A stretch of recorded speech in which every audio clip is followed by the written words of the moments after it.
आज का जो वचन है पहला पत्रुस अध्याय 4 का वचन 7 से 8 है। पहला पत्रुस अध्याय 4 का वचन 7 और 8। सब बातों का अंत तुरंत होने वाला है, इसीलिए संयमी होकर प्रार्थना के लिए सचेत रहो।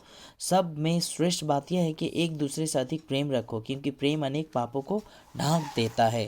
और इस वक्त हमारे बीच रेवरेंड एंड्रयू पार्क जी हैं, वो आज के वचन में हमारी अगुवाई करेंगे और आज के वचन में हम परलोक के विषय में जानेंगे। शुभ दोपहर सभी को। आप सबको देखकर मुझे यहाँ बहुत खुशी हुई।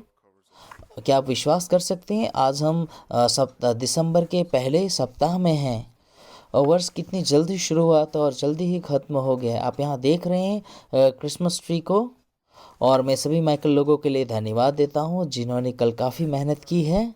और अगर आप कल यहाँ पे थे तो आप अपनी पीठ को इसके लिए थपथपा सकते हैं। सबके हाथों में यह पत्रिका मिल चुकी है। अच्छा, सबको मिल चुकी है पत्रिका। तो आज हम जो अध्ययन करने वाले हैं वह है परलोक के विषय में, और यह आज का अंतिम अध्याय है। और जिस अध्ययन को हमने काफ़ी समय पहले शुरू किया था, उस अध्ययन का, और जिसे हमने कुछ सप्ताह पहले आरंभ किया था, लेकिन इसमें बीच में कुछ सप्ताह बंद भी रही यह अध्ययन। और इस अध्ययन को हम लोगों ने आधारभूत बाइबल स्टडी के नाम रखा है। आज हम अध्ययन करेंगे कि परलोक क्या है। और यह जो एस्केटॉन शब्द है परलोक के लिए, वह एक यूनानी शब्द है और जिसका अर्थ है अंतिम या फिर अंत या फिर निर्णायक रूप से। और आपने शायद एस्केटोलॉजी बोलकर शब्द को सुना होगा। और यह धर्म सिद्धांत का वह विभाग है, धर्म विज्ञान का वह विभाग है जिसमें हम लोग अंतिम दिनों के विषय में पढ़ते हैं। और इसीलिए एस्केटॉन का जो अर्थ है वह है अंतिम दिन। और मुझे लगता है यह शीर्षक सही भी है, क्योंकि हम 2017 के वर्ष के अंतिम महीने में अभी हैं और हम लोग इसे संसार के अंत के रूप में गणना कर रहे हैं। और एस्केटन जो है वो शब्द को हम लोग इस प्रकार से अर्थ निकाल सकते हैं, या तो हमारे जीवन का जो अंत है या फिर इस संसार का जिसमें हम लोग रहते हैं। और लोगों को जो है यीशु मसीह पे विश्वास करना है और उद्धार को पाना है। और क्योंकि अंत का जो दिन है वो काफ़ी नज़दीक है। और हमने आज का परमेश्वर का वचन भी पढ़ा कि अंत का समय जो है वो नज़दीक आ चुका है, जैसा कि 2000 साल पहले पत्रुस ने जो लिखा है।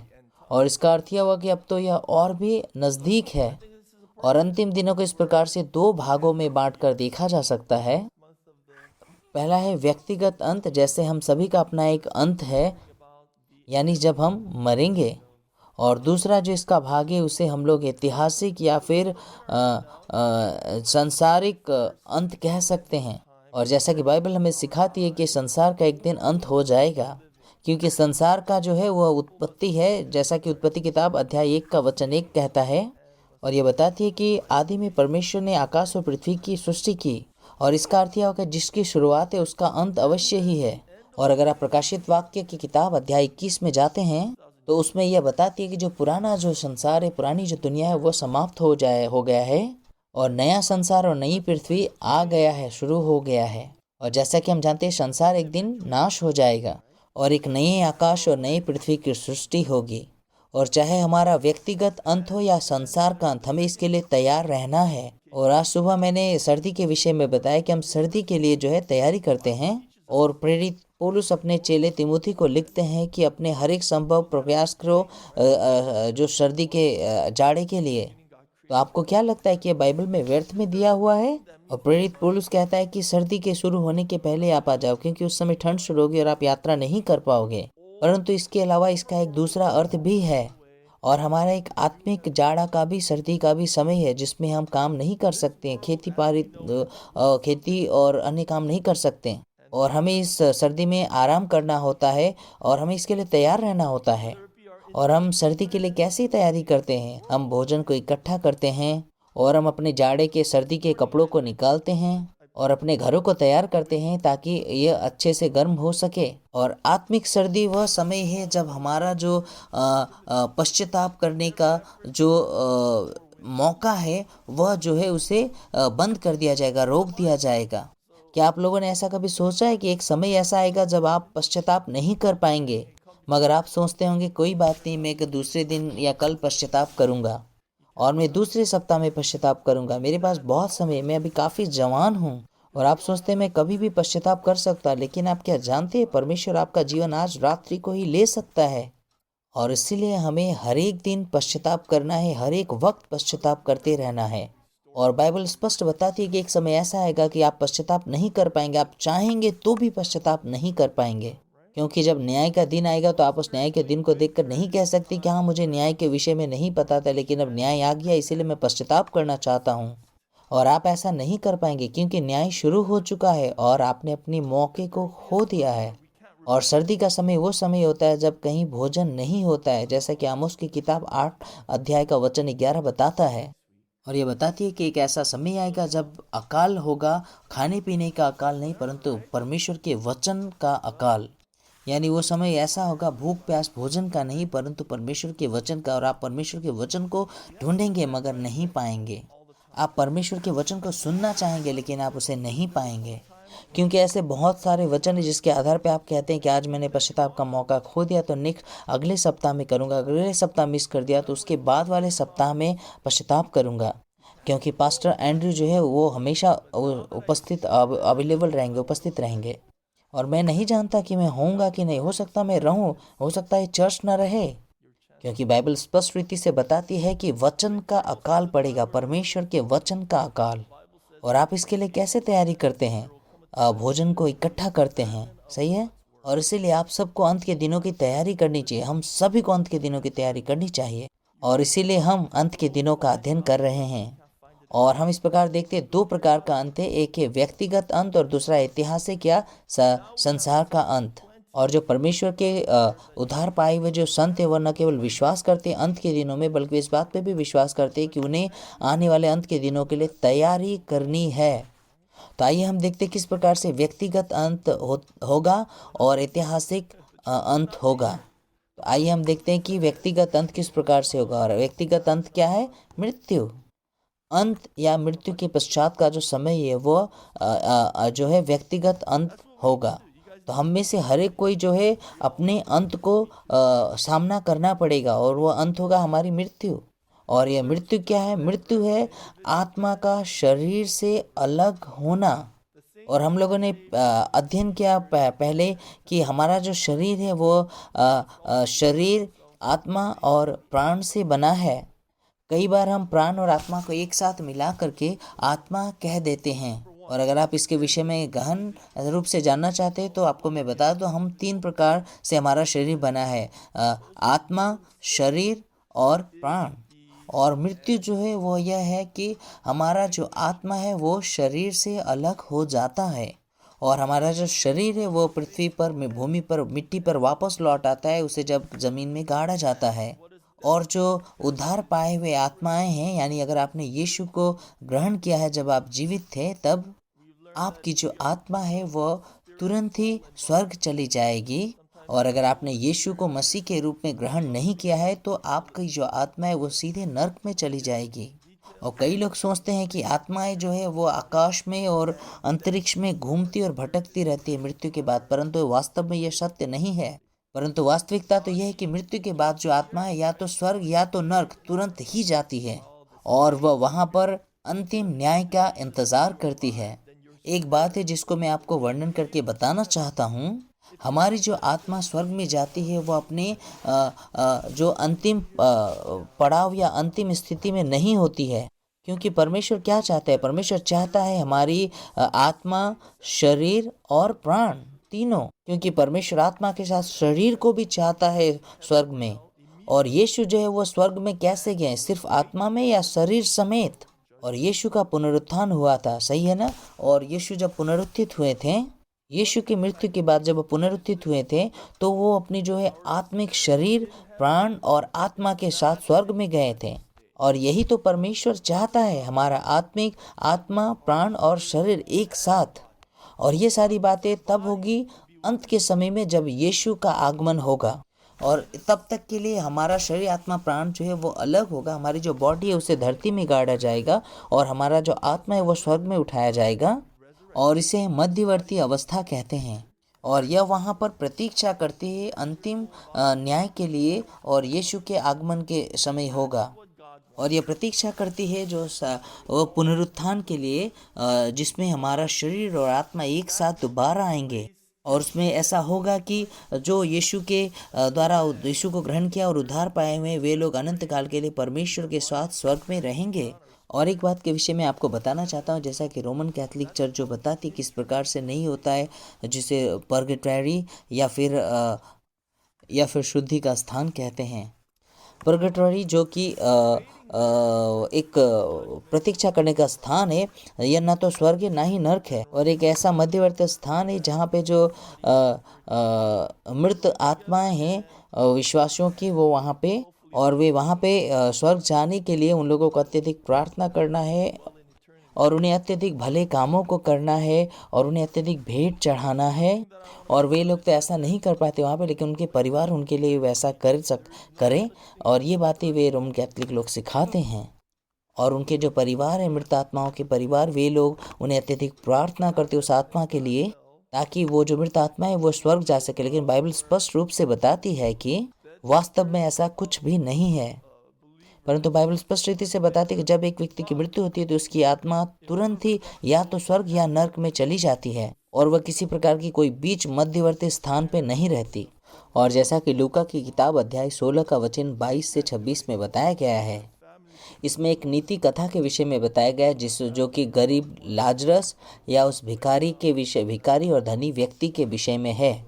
और वे दोनों मर जाते हैं, और लाजरस जो है वो एक भिखारी था जो कि रास्ते में रहता था, और वह जो सड़क था, वो सड़क रास्ता जो था वो सड़क धनी व्यक्ति के घर के पास ही था। और वे दोनों जब मरते हैं तो धनी व्यक्ति नरक में पहुंचता है और लाजरस जो है वो स्वर्ग में पहुंचता है। और धनी व्यक्ति कहता है यीशु से कि यहाँ पे बहुत ज़्यादा गर्मी है, और धनी व्यक्ति कहता है कि यीशु से कि क्या आप लाजरस को अपने हाथों को ठंडे पानी में डुबाकर मेरे ऊपर ठंडे पानी को मेरे ऊपर मेरी प्यास बुझाने के लिए कह सकते हैं। और यहाँ पे यीशु उसको ना में के जवाब देते और इनकार करते हैं, और क्योंकि और वो उसे बताते हैं कि ये स्वर्ग और नरक के बीच में एक बहुत बड़ा अंतर है, और इस बड़े अंतर को आप पूरा पार नहीं कर सकते हैं। और आप जब एक बार मर जाते हैं तो फिर उसके बाद लौट आना संभव नहीं होता है और कोई बदलाव नहीं होता है। और इस प्रकार से कोई मध्यवर्ती स्थान नहीं है या फिर कोई बदलने वाला स्थान नहीं है। एक बार जब आप मरते हैं तो वो हमेशा के लिए हो जाता है।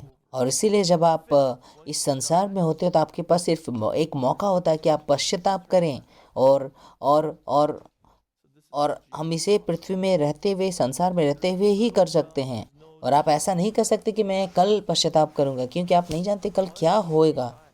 और इस प्रकार से एक व्यक्तिगत अंत होता है, जैसा कि उत्पत्ति की किताब अध्याय 3 का वचन 19 बताता है, जो कि आपके हाथों की पत्रिका में है। और वचन कहती है कि और अपने माथे के पसीने की रोटी खाया करेगा और अंत में मिट्टी में मिल जाएगा, क्योंकि तू उसी में से निकाला गया है। तू मिट्टी तो है और मिट्टी में ही फिर मिल जाएगा। और इसीलिए अंत में हमारा शरीर जो है वह मिट्टी में ही दफन कर दिया जाता है। और सबोपदेशक की किताब अध्याय 3 का वचन 20-21 कहता है, सब एक स्थान में जाते हैं, सब मिट्टी से बने हैं और सब मिट्टी में फिर मिल जाते हैं। क्या मनुष्यों का प्राण ऊपर की ओर चढ़ता है और पशुओं का प्राण नीचे की ओर जाकर मिट्टी में मिल जाता है? यह कौन जानता है? और इसी प्रकार से यूहन्ना की किताब अध्याय 5 का वचन 29 कहता है, जिन्होंने भलाई की है वे जीवन के पुनरुत्थान के लिए जी उठेंगे, और जिन्होंने बुराई की है वे दंड के पुनरुत्थान के लिए जी उठेंगे। और इस वचन के विषय में हम बाद में बात करेंगे। और जो दूसरी बात है वह है मृत्यु का कारण और अनंत मृत्यु का कारण। और ये जो खालिस्तान है वहाँ पे अनंत होगा, यानी मृत्यु का कारण और अनंत मृत्यु। और दूसरा है मृत्यु का कारण और अनंत मृत्यु। मृत्यु का कारण क्या है? मृत्यु का कारण है पाप। और जब पहला मनुष्य आदम ने पाप किया तो उस पाप ने मृत्यु को लेकर के आया मनुष्य के जीवन में। और सभी मनुष्य मृत्यु से डरते हैं, लेकिन वे मृत्यु से भाग नहीं सकते, और हर एक मनुष्य को मृत्यु का भागी होना पड़ता है। और आपको ये समझना अति आवश्यक है कि मृत्यु के अलावा और भी एक भयानक भयभीत करने वाली वस्तु है, चीज़ है। और जब आत्मा शरीर से अलग हो जाता है मृत्यु के बाद, और वे आत्माएं जिन्होंने यीशु को ग्रहण नहीं किया है, वे आत्माएं परमेश्वर के क्रोध का सामना करती है और उन्हें और एक मृत्यु का सामना करना पड़ता है। और इसी को अनंत का मृत्यु कहते हैं, और बाइबल इसे दूसरी मृत्यु कहती है। और आप सभी ज़रूर जानते हैं कि दूसरी मृत्यु क्या है। और एक पहली मृत्यु होती है और एक होती है दूसरी मृत्यु। हो सकता है आपको भयभीत करने वाला नहीं लगे, पर वास्तव में ये भयभीत करने वाली बातें हैं। दूसरी मृत्यु और रोमी की किताब अध्याय 6 का 23 कहता है कि क्योंकि पाप की मजदूरी तो मृत्यु है, परंतु परमेश्वर का वरदान हमारे प्रभु मसीह यीशु में अनंत जीवन है। और हमारी जो मृत्यु है वास्तव में ये पाप का ही परिणाम है। और जब आप इस संसार में जीवित है और आपने अगर यीशु को ग्रहण नहीं किया और अपने पापों से पश्चाताप नहीं किया है, तो आप जब मरेंगे तो उसके बाद आपकी एक दूसरी मृत्यु होगी। और यह अत्यधिक डराने वाली बातें हैं। और आपको याद है यीशु ने क्या कहा था? यीशु ने कहा था कि आप उस व्यक्ति से मत डरिए जो आपके शरीर को मार देता है, परंतु आपकी आत्मा को नहीं मार सकता। परंतु आप परमेश्वर से डरिए जो कि आपकी आत्मा और शरीर दोनों को मार सकता है। नरक में डालकर मनुष्य हमारे शरीर को मार सकता है, लेकिन आत्मा स्वर्ग जा सकती है, परंतु परमेश्वर दोनों को नाश कर सकता है। और इसीलिए हमें इस बात से डरने की आवश्यकता है। कृपया पेज को बदलें। और इब्रानी की किताब 9 का 27 कहता है, और जैसे मनुष्य के लिए एक बार मरना और उसके बाद न्याय का होना नियुक्त है। और प्रकाशित वाक्य की किताब अध्याय 20 का 14 और 15 वचन कहता है, मृत्यु और अधोलोक की आग की झील में डाले गए, और यह आग की झील दूसरी मृत्यु है। और जिस किसी का नाम जीवन की पुस्तक में लिखा हुआ न मिला, वह आग की झील में डाला गया। और यह दूसरी मृत्यु के विषय में बताती है। आइए हम इसके बारे में जानते हैं। और दूसरी मृत्यु इस बात को स्पष्ट करती है कि इसके पहले एक पहली मृत्यु है। और उसी प्रकार से बाइबल बताती है पहले पुनरुत्थान के विषय में। और जब आप पहले पुनरुत्थान के विषय में बात करते हो तो इस बात को प्रकट करता है कि दूसरा पुनरुत्थान भी है। और ये वास्तव में थोड़ा सा कंफ्यूज करने वाला है। तो आइए मैं इसके लिए आपको एक चार्ट बना करके देता, एक तालिका बना देता हूँ। और यह तालिका इस प्रकार से है, मृत्यु और पुनरुत्थान। और इस प्रकार से मैं तालिका बना देता हूँ, पहला और दूसरा। और बाइबल के कुछ पद खास दूसरी मृत्यु के विषय में बताते हैं, जैसे प्रकाशित वाक्य अध्याय 20 का 14 और 15 वचन, और जैसे प्रकाशित वाक्य अध्याय 2 का वचन 11, और प्रकाशित वाक्य की किताब अध्याय 20 का वचन 6, और अध्याय 20 का 14 और 15 भी जैसे अभी हमने इसे पढ़ा है। और प्रकाशित वाक्य अध्याय 21 का वचन 8, और मत्ती की किताब अध्याय 10 का 28 जो कहता है, जो शरीर को घात करते हैं पर आत्मा को घात नहीं कर सकते, उनसे मत डरना, पर उससे डरो जो आत्मा और शरीर दोनों को नरक में नष्ट कर सकता है। और अभी हमने जितने भी वचनों को पढ़ा है वे सारे दूसरी मृत्यु के विषय में बताते हैं। और जो दूसरी मृत्यु है तो इसका अर्थ है कि पहली मृत्यु भी है। और दूसरी मृत्यु जो है वो अनंत काल की मृत्यु है। इसका अर्थ है कि आप अनंत काल के लिए जो है नरक की आग की झील में डाले जाएंगे। और इसीलिए हमें इस दूसरी मृत्यु को स्किप करना है, इसे अपने से अलग करना है। तो पहली मृत्यु क्या है? पहली मृत्यु क्या शारीरिक मृत्यु है जिसके विषय में हम बात कर रहे हैं। ये एक प्रकार की शारीरिक मृत्यु है, लेकिन वास्तव में पूरी रीति से शारीरिक मृत्यु नहीं। और जो पहली मृत्यु है वास्तव में ये मृत्यु जो पहले आदम थी उसकी हुई थी। और आदम की मृत्यु ही पहली मृत्यु है। और आदम ने जब अदन के वाटिका में पाप किया था तो उस समय मनुष्य के जीवन में मृत्यु आया था, और यही पहली मृत्यु है। और उस मृत्यु के कारण और पाप के कारण क्या हुआ कि हम सभी मृत्यु में शामिल हुए। और इसीलिए रोमी की किताब अध्याय 5 का 12 कहता है, और यह बताती है कि शारीरिक मृत्यु जो है वह पहली मृत्यु का ही फल है। और ये सारी बातें जुड़ी हुई है। तो इस प्रकार से हम कह सकते हैं शारीरिक मृत्यु जो है वह पहले प्रकार की मृत्यु है, और पहले प्रकार की जो है उस प्रकार की मृत्यु है। और हम कह सकते हैं कि हाँ ये उस प्रकार से है। और आदम पहले मरा जब उसने पाप किया, तो पाप के द्वारा मृत्यु उसमें आया, और वही मृत्यु आदम के द्वारा हमारे जीवन में भी आया और हम सब मरे। और यही है पहली मृत्यु। और इस प्रकार से हम पहली मृत्यु हमें मिली। और अगर हम यीशु को ग्रहण नहीं करते हैं तो फिर हमें दूसरी अनंत काल की मृत्यु मिलती है, और उस वक्त आप आग से भरे झील में फेंके जाते हैं। और प्रभु का धन्यवाद हो कि बाइबल बताती है कि अगर आपने पहले पुनरुत्थान में भाग लिया तब दूसरी मृत्यु आपके ऊपर अधिकार नहीं कर पाएगी। और प्रभु का धन्यवाद हो इसके लिए। आइए हम बाइबल से देखते हैं प्रकाशित वाक्य अध्याय 20 वचन 6, और प्रकाशित वाक्य अध्याय 20 का वचन 6 कहता है, धन्य और पवित्र वह है जो इस पहले पुनरुत्थान का भागी है। ऐसों पर दूसरी मृत्यु का कुछ भी अधिकार नहीं, पर वे परमेश्वर और मसीह के याजक होंगे और वे उसके साथ 1000 वर्ष तक राज्य करेंगे। और हमें यहाँ पे खुश होना चाहिए, क्योंकि अगर हम पहले पुनरुत्थान के भागीदार बनते हैं तो दूसरी मृत्यु हमारे ऊपर अधिकार नहीं कर पाएगी और हमें उस वक्त दूसरी मृत्यु के बारे में चिंता करने की आवश्यकता नहीं है। तो आइए हम देखते हैं पहला पुनरुत्थान क्या है। और इफिसियों की किताब अध्याय 2 के वचन 1 में पौलुस कहता है कि उसने तुम्हें भी जिलाया जो अपने अपराधों और पापों के कारण मरे हुए थे, और आप यीशु को प्राप्त करने, यीशु को पाने से पहले अपने पापों में आप मरे हुए थे। और यह भूतकाल वचन में है। और मैं आत्मिक रूप से इस बात को कहता हूँ कि अगर आपने यीशु को ग्रहण नहीं किया होता तो आप सब मरे हुए होते, और आपने ऑलरेडी जो है पहली मृत्यु में अपना भागीदार ले लिया है, और आदम का जो पाप है वो हमारे अंदर आ गया है, और इसीलिए आप अपने पाप में पहले ऑलरेडी मरे हुए हैं यीशु को पाने से पहले। और चूंकि अब आपने यीशु को ग्रहण कर लिया, इसलिए पहले पुनरुत्थान में आप यीशु के साथ भागीदार हैं। और यही बात इफिसियों की किताब अध्याय 2 में वचन 1 से 5 तक पौलुस बताते हैं। और इसीलिए पहला जो पुनरुत्थान है वह है प्रभु यीशु का पुनरुत्थान। और जिस प्रकार से पहली मृत्यु आदम की मृत्यु है, और उसी प्रकार से पहला पुनरुत्थान प्रभु यीशु का पुनरुत्थान है। और यदि हम यीशु मसीह को ग्रहण करते हैं और यीशु मसीह पे विश्वास करते हैं तो क्या होगा? तो हम यीशु के साथ जुड़ जाएंगे और यीशु के साथ एक हो जाएंगे। और अब आप जब बपतिस्म को ग्रहण करते हैं, और पुराने नियम में बाइबल के समय में नदी में जो बपतिस्म डुबकी लगाकर दिलवाया जाता था, और ये इस बात को दर्शाता था कि आप यीशु के साथ मर गए हैं। और जब आप डुबकी लगा के उठते हैं, वो इस बात को दर्शाता है कि आप यीशु के साथ पुनरुत्थान होकर उठे हैं। और ये एक चिन्ह के रूप में है जो हमारे आत्मिक बातों को दर्शाता है। और इसीलिए जब आप यीशु मसीह को ग्रहण करते हैं तो आप पहले पुनरुत्थान में भाग लेते हैं यीशु के साथ। और इसीलिए अब आप मरे हुए नहीं हैं, बल्कि आप जीवित हैं। आमीन। क्या आप इस पर विश्वास करते हैं? लेकिन आप जीवित नहीं दिख रहे हैं। अरे हम लोग तो जीवित हैं, और यही है पहला पुनरुत्थान। और हम लोग जीवित हैं वास्तव में, और हमारे पाप हमसे हटा दिए गए हैं। और पाप नहीं होने का अर्थ है कि मृत्यु अब ना होगी, और अब हम आत्मिक रूप से जीवित हैं। और इसीलिए हमारी शारीरिक मृत्यु होती भी है तो हमें घबराने की आवश्यकता नहीं है, क्योंकि हमारी आत्मिक मृत्यु या दूसरी मृत्यु नहीं होगी, क्योंकि हमने पहले पुनरुत्थान में भाग लिया है और अब हमारे लिए अनंत जीवन है। और यही है पहला पुनरुत्थान। पहला पुनरुत्थान जो है प्रभु यीशु का पुनरुत्थान है।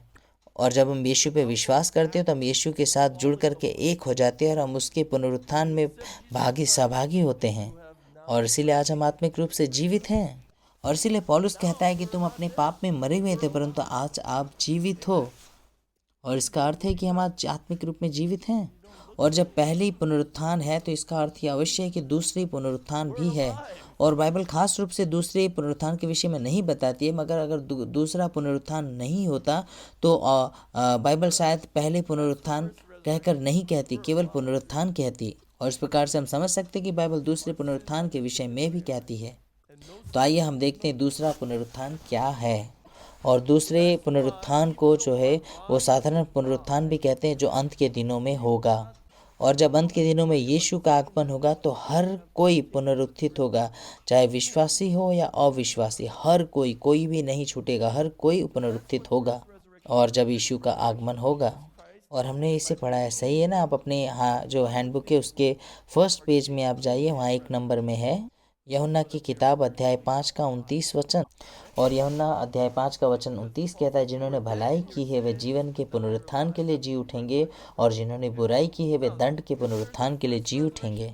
और इसीलिए अंत के दिनों में जब यीशु का आगमन होगा तो हर कोई पुनरुत्थित हो उठेगा, जी उठेगा। और यहाँ पर 2 प्रकार का पुनरुत्थान होगा। अगर आप यीशु पे विश्वास करते हैं तो पुनरुत्थित जीवन पाने के लिए आपका पुनरुत्थान होगा, और अगर आपने यीशु पे विश्वास नहीं किया है तो न्याय पाने के लिए आपका पुनरुत्थान होगा। और जिस भी उद्देश्य के लिए पुनरुत्थान हो, लेकिन हर कोई पुनरुत्थित होगा। और इसीलिए एक साधारण पुनरुत्थान कहते हैं जब यीशु का आगमन होगा।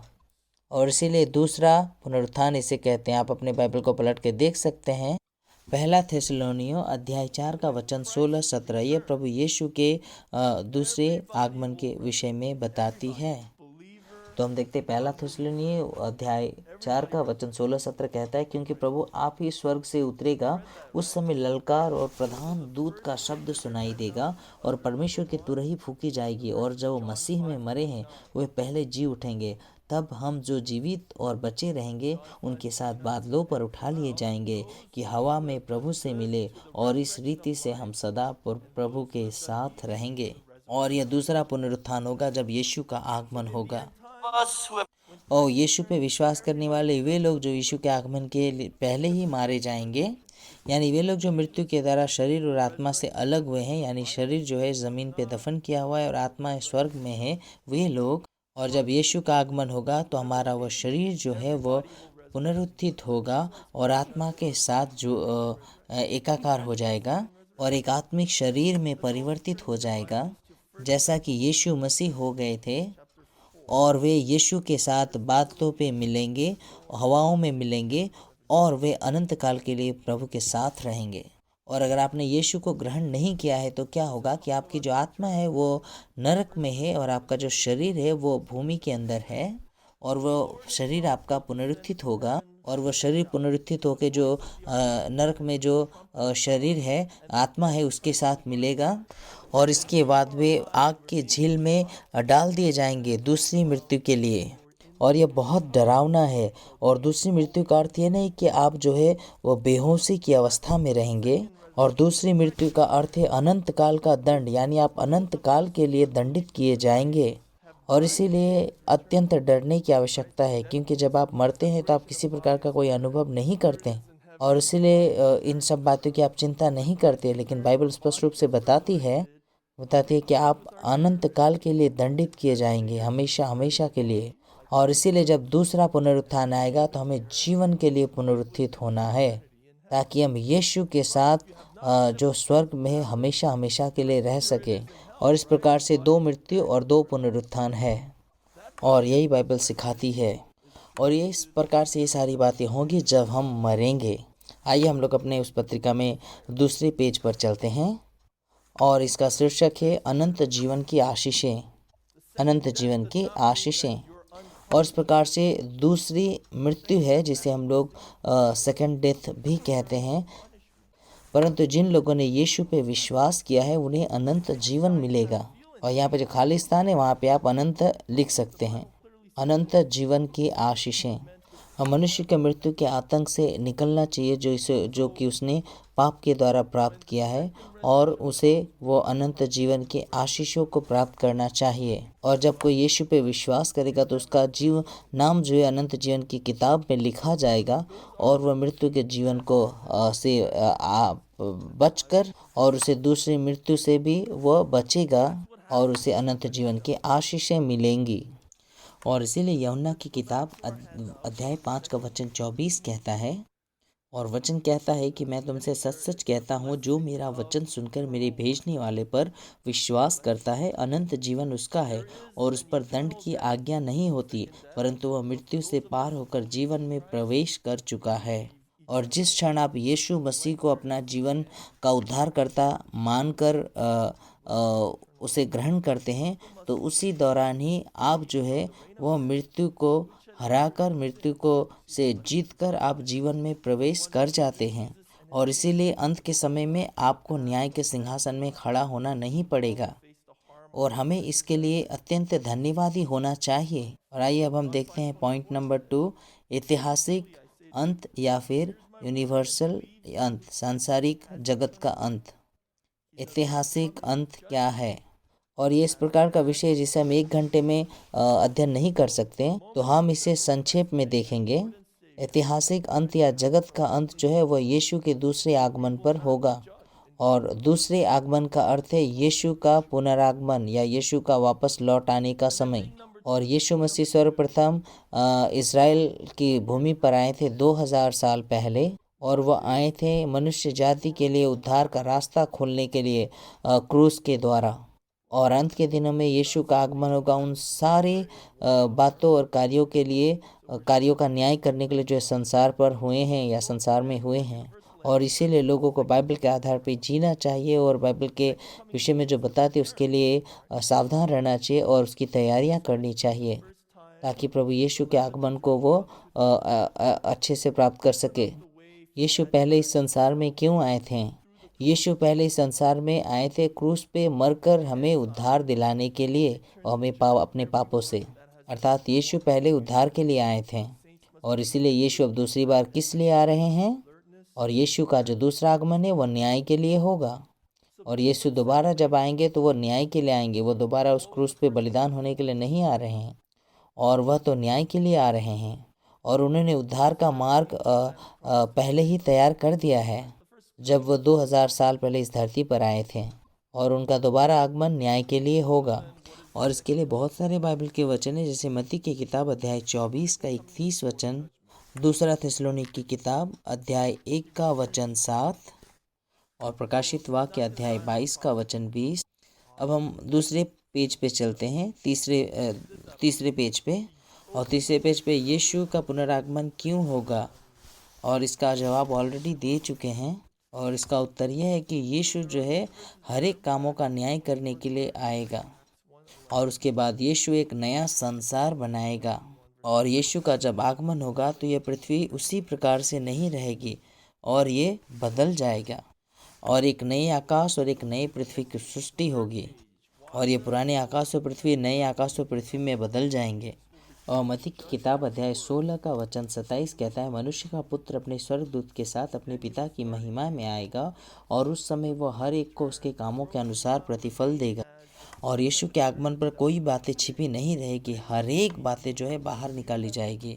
और ये वास्तव में बहुत भयभीत करने वाली बातें हैं। और ऐसा इसलिए क्योंकि हर एक जना का कुछ न कुछ गुप्त बात है या गुप्त कार्य है। हम सबके कुछ न कुछ गुप्त छुपे हुए चीज़ें या बातें हैं।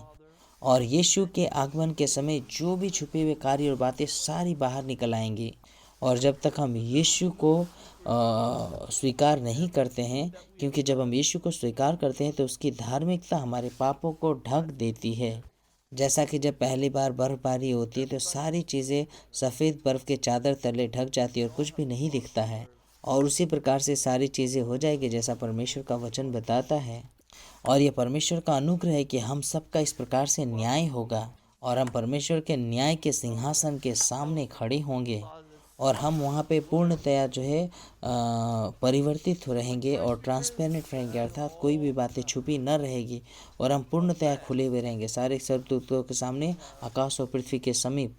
और हमारे जितने भी पीढ़ी दर पीढ़ी रहेंगे सभी वहाँ पे रहेंगे, और हम परमेश्वर के न्याय के सिंहासन के सामने सभी के सामने खड़े होंगे। और आपका जो जीवन है, पूर्ण जीवन, संपूर्ण जीवन आपका लोगों के आंखों के सामने खुले किताब के समान गुजरेगा। और आपके वो हर एक बुरे और अच्छे काम उस एक फिल्म की तरह सबके सामने वहाँ दिखाई जाएगी। आप उस बात को सोच करके देखिए, कितना भयभीत करने वाला, कितना डराने वाली बातें हैं ये। परंतु जब आप यीशु मसीह को ग्रहण करते हैं तो ये सारी बातें उस सफ़ेद बर्फ़ के चादर के समान ढक दी जाएंगी, और यीशु उन सारे किसी भी प्रकार के आपके बुरे बातों को या कर्मों को याद नहीं रखेगा। और यशायाह की किताब अध्याय 1 का वचन 18 कहता है, और परमेश्वर का वचन कहता है कि तुम चिंतित मत हो, मेरे पास आओ, और आपके जितने भी पाप है या बुरे काम है वो सारी चीज़ों का आप मेरे सामने अंगीकार करो, मैं आपको क्षमा करूँगा। मगर हम बहुत बार भयभीत होते हैं, डरे हुए होते हैं, और इसीलिए अभी परमेश्वर हमसे यशायाह 1 के 18 के माध्यम से कहता है, और ये वचन कहता है, यहोवा कहता है, आओ हम आपस में वाद विवाद करें। तुम्हारे पाप चाहे लाल रंग के हो तो भी वे हिम के समान उजले हो जाएंगे, और चाहे अर्गवानी रंग के हो तो भी वे उनके समान श्वेत हो जाएंगे। और परमेश्वर कहता है कि तुम मेरे पास आओ, उन सारी बातों को, चीज़ों को मेरे पास ले आओ और मेरे पैरों के पास रखो। और जब आप परमेश्वर के सामने अपने पापों को अंगीकार करोगे तो परमेश्वर उसे क्षमा करेगा। लेकिन आप अगर परमेश्वर से छुपाओगे तो परमेश्वर उसे लोगों के सामने बाहर निकालेगा। और यह काफ़ी डराने वाली बातें हैं, और हमारी प्रकृति, हमारा स्वभाव है ये चीज़ों को छिपा कर रखने का। आप कृपया किसी भी प्रकार की बातों को न छिपाएं, अपने बुरे कर्मों को न छिपाएं, क्योंकि आप परमेश्वर से छिपा नहीं सकते। और हम देखते हैं आदम और हवा ने यही किया, उन्होंने अपने आप को पेड़ के पीछे छुपा लिया और वो जो है अंजीर के पेड़ के पीछे छुप गए, परंतु वे परमेश्वर के नज़रों से छुप न सकें। और भजन संग्रह की किताब 32 का 1 कहता है, क्या ही धन्य है वो जिसके अपराध क्षमा किया गया हो और जिसका पाप ढांपा गया हो। और आगे वचन 5 इस प्रकार से बताता है कि आपके पाप किस प्रकार से क्षमा किए जाएंगे। जब आप परमेश्वर से नहीं छुपाते हैं, आप उसे अंगीकार करते हैं, तो आपके पाप क्षमा किए जाते हैं। और सबसे बड़ी आशीष यह है कि हम पाप ना करें, जैसा कि भजन संग्रह का किताब 1 का 1 बताता है। और दूसरी सबसे बड़ी आशीष है कि अगर आपके पाप है और अगर आपके पाप क्षमा किए गए हैं, और जैसा कि भजन संग्रह की किताब 32 का 1 बताता है। और कृपया याद रखें, जब यीशु का आगमन होगा तो सारी बातें बाहर निकाली जाएंगी, केवल उन लोगों की बातों को छोड़कर जिन्होंने यीशु को ग्रहण किया है, क्योंकि वे लोग परमेश्वर के प्रभु यीशु के अनुग्रह के श्वेत हिम तले होंगे। और वे लोग साफ सुथरे, पवित्र और सफ़ेद हिम के समान दिखेंगे। और यही अनुग्रह और आशीष है जब हम यीशु को विश्वास करते हैं। तो हमने देखा प्रभु के बचाए हुए संत, प्रभु के अनुग्रह द्वारा बचाए हुए संत किस प्रकार से अंत के दिनों का सामना करेंगे, इस बातों को हमने देखा। आइए हम अंत के 2 वचनों को पढ़ते हैं और इस अध्ययन को, मैसेज को समाप्त करते हैं। और इसलिए लूका की किताब अध्याय 21 का वचन 28 कहता है, जब ये बातें होने लगे तो सीधे होकर अपने सिर ऊपर उठाना, क्योंकि तुम्हारा छुटकारा निकट होगा। और ये जो वचन है ये यीशु के आगमन के विषय में बात करती है। और इसीलिए लूका की किताब अध्याय 21 का वचन 36 कहता है, इसीलिए जागते रहो और हर समय प्रार्थना करते रहो कि तुम इन सब आने वाली घटनाओं से बचने और मनुष्य के पुत्र के सामने खड़े होने के योग्य बनो।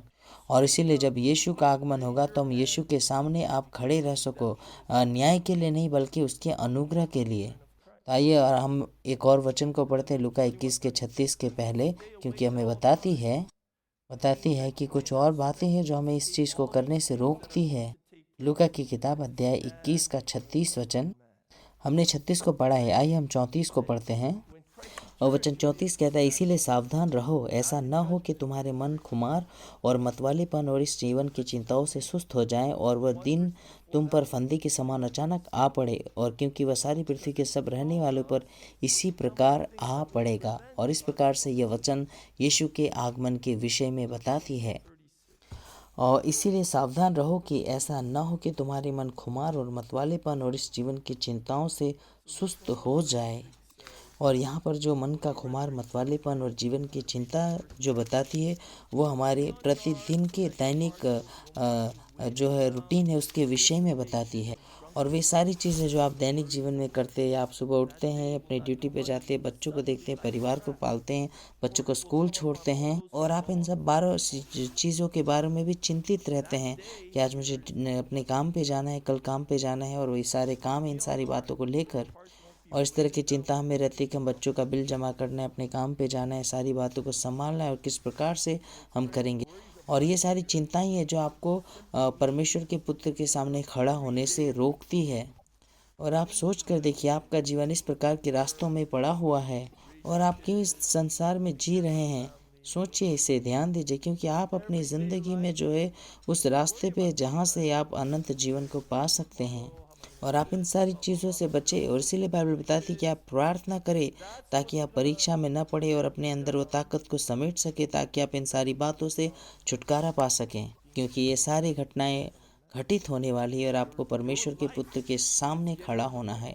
और मैं विश्वास करता हूँ कि ये सारे जो अध्ययन आज हमने किए वैसे हम अपने हृदय में रखेंगे, और हमारी जो प्रतिदिन की दिनचर्या है वह हमें अपने रास्ते से न भटकाए, इस बात का प्रयास करेंगे।